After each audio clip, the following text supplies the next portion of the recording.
Hey guys, welcome back. I'm the Bento Buster and today I'm making the iconic In-N-Out burger. And to be more precise, an In-N-Out double double. If I can successfully make this at home, then you can too. Okay, to start off you need some freshly ground beef that has about 20 to even 30% fat. And because this is an American burger, I'm using US Black Angus beef.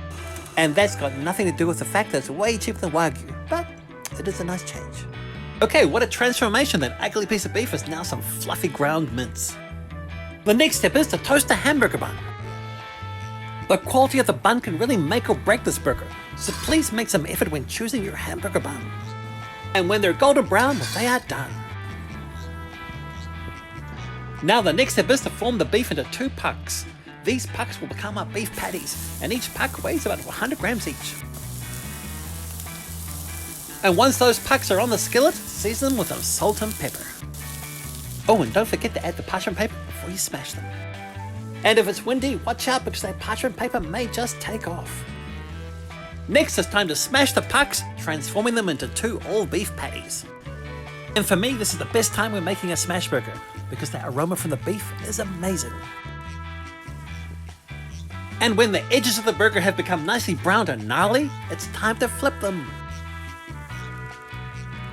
The next step is to add 1 slice of American cheese to each patty. Then on goes a lid to help speed up that melting process. And when the cheese is nicely melted, it's time to add an onion to one of those beef patties. Next, place a crown, aka the top of the hamburger bun, on the other beef patty. Then stack the patties like this. And there you go guys, the top half of an In-N-Out double burger. But we aren't finished yet, we still have to make the base. Anyway, the main thing is, so far so good, so let's get on to making that base. First, you're going to need the heel of the hamburger bun, aka the bottom bun. Next, it goes on a large dollop of In-N-Out burger spread. Hang on, wait, Bento Buster, how do we make that secret spread? Well, if you want to know how to make the secret spread from In-N-Out that appears on their burgers and on their animal fries, let's click on the link above and all will be revealed. Gee, thanks Bento Buster, I don't know what I'd do without you, you really do think of everything. But I digress. Now on top of the spread, add 1 slice of tomato and lettuce in that order. But since I'm from the land down under, New Zealand, I'm going to add the lettuce and the tomato in that order. Hey, I'm the Bento Buster and that's how I roll. And if you have a problem, please take it up with the manager and see how far you'll get. Okay, I've added the top half to the base and voila! A DIY In-N-Out double double. Not bad for a copycat version. You're still thinking about that tomato and lettuce, aren't you? You'll feel much better if you just let it go. So guys, what do you think? For a homemade version, I think it looks pretty good if you ask me.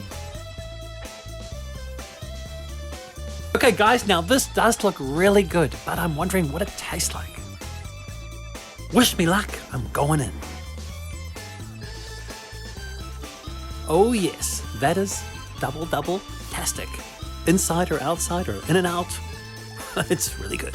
This is a tasty burger, and the components are very simple. You have your toasted bun, 2 slices of American cheese, 2 all-beef patties, freshly sliced onion, crispy fresh lettuce, the In-N-Out secret spread, and of course a nice slice of plump and juicy tomato.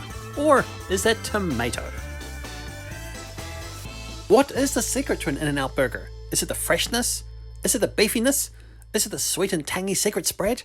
Or is it the combo of all of them together? Well guys, I guess you'll just have to make it yourself like I did. Then you will find out.